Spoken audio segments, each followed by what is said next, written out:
Namaste, te saludo. Bienvenidos a nuestro programa Evolucionemos. Esta es una invitación para que nos vamos perfeccionando, tanto en lo físico como en lo mental y en lo espiritual. Y una vez perfeccionados, podamos finalmente fundirnos en Dios, nuestro ser. Vamos a tratar el tema de hoy, Dios como eterno testigo.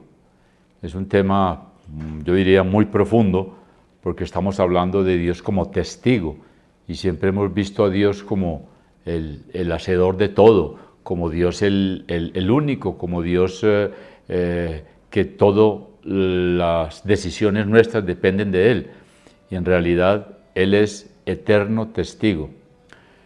Todo sale de la verdad, o sea, la verdad es aquello que no cambia, ni en el pasado, ni en el presente, ni en el futuro. Si cambiara en el tiempo, dejaría de ser verdad. Por eso cuando hablamos de Dios, estamos hablando de la verdad, aquello que es eterno, la verdadera existencia de Dios. Y como todo sale de la verdad misma nos protege. Cuando nosotros siempre estamos con la verdad y con la rectitud, por supuesto, ellas mismas se encargan de protegernos, tanto la verdad como la rectitud. La persona recta siempre es protegida por la misma rectitud. Hay un solo principio divino que penetra al mundo entero. Es el principio de Dios, es el principio del alma única, es el principio de la divinidad, es el principio que todo lo penetra, al mundo entero, a toda la creación, a todos los seres vivientes, nos penetra ese principio que es la divinidad, que es Dios mismo. Ese es el único principio que penetra el mundo, que es una verdad, es una realidad, la realidad de todas. Vemos que el hombre moderno se siente orgulloso de su riqueza, de sus bienes, de todo lo que ha conseguido y piensa muchas veces que él mismo ha ganado todo y que todo le pertenece a él. Hemos visto como personas consideran que todo, como lo ha ganado, es dueño de todo. Nosotros no somos dueños de nada, simplemente somos administradores de todo lo que podemos obtener. Así que ese hombre actual, y en muchos tiempos también lo fue, se siente orgulloso de esos bienes, de esa consecución, de eso que ha obtenido, creyendo que él mismo lo ha ganado, ¿no? Y que todo le pertenece a él.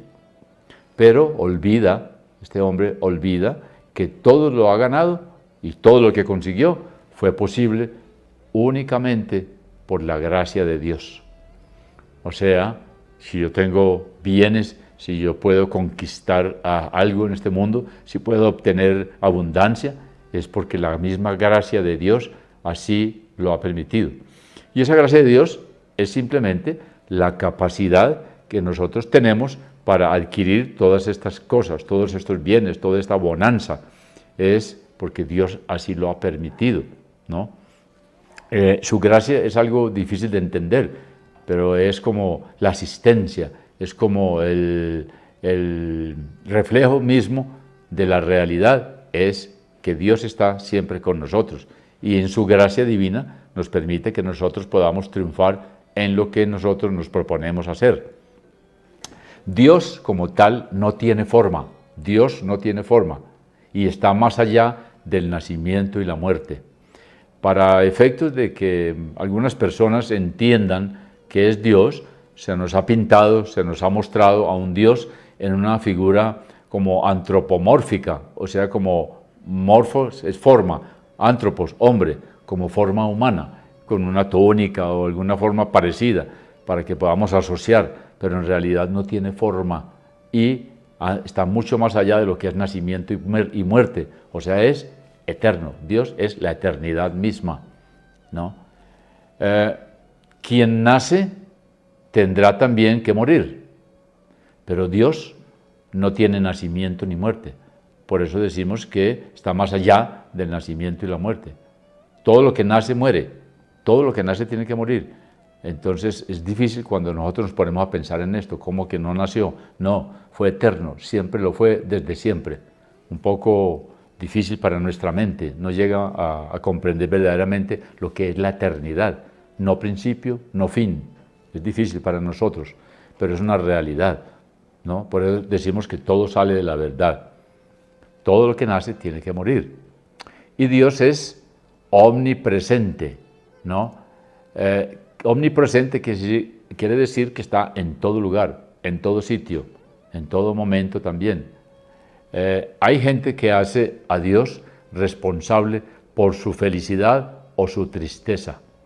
Vemos como personas dicen, Dios me abandonó, Dios no me protegió, Dios le dio más oportunidad a aquel, Dios bendijo más fácil a aquel otro.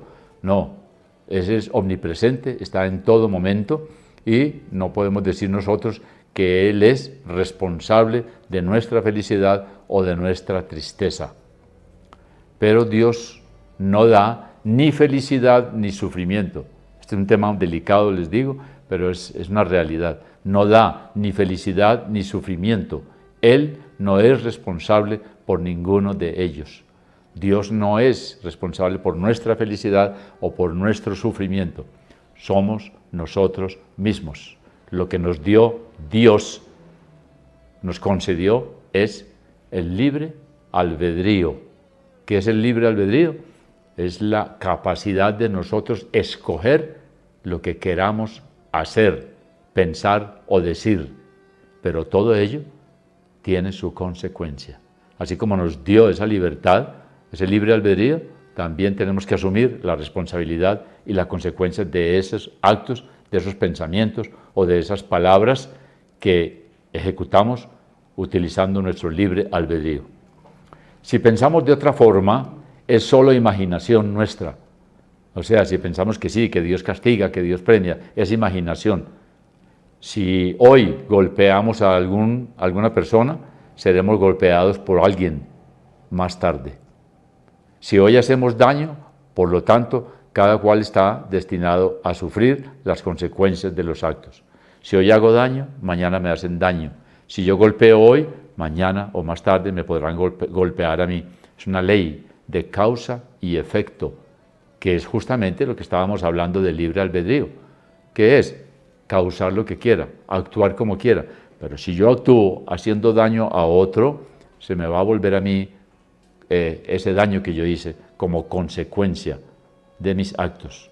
Esa es entonces la libertad que Dios nos ha concedido con nuestro libre albedrío. Por eso decimos que no da felicidad ni sufrimiento. Por lo tanto, cada cual está destinado a sufrir las consecuencias de sus actos, a afrontar las consecuencias de sus actos. Cada uno está destinado a eso, porque eso se nos dio, esa libertad para escoger, inclusive en la física, ¿no? Nosotros vemos que hay una causa y hay un efecto. Siempre algo proviene de otro algo. Hay una causa, hay un efecto, hay una consecuencia. Lo que experimentamos no es otra cosa que la reacción, el reflejo y la resonancia de lo que hemos hecho. La alegría que vivo hoy, reflejo, reacción y resonancia de lo que hice. Mi suerte, mi alegría, mi felicidad, mi sufrimiento es reflejo de lo que yo hice, o lo que yo dije, o lo que yo pensé. Todo eso forma parte de nuestra existencia. Así que estamos nosotros supuestos a recibir las consecuencias de todo. Para terminar, decimos que Dios no tiene nada que ver con ello, o sea, con aquello de que es culpable de algo, no. Sea lo que sea que hagamos, eso mismo regresará a nosotros. Por eso es interesante nosotros comprender que no es Dios el que está pendiente de lo que nosotros hacemos. Nos dio libre albedrío y nosotros nos encargamos de condenarnos o de salvarnos, de ser felices o de ser miserables, nosotros mismos. El hombre es artífice de su propio destino. Usted puede ser feliz o puede ser desgraciado. Todo depende de nosotros mismos por la ley de causa y efecto. Y esta es la labor de Dios, que es reacción, reflejo y resonancia de todo lo que nosotros hacemos. Es todo lo que tenemos por el día de hoy. Los invito a un nuevo programa de Evolucionemos. Por ahora, Namaskar, que Dios los bendiga.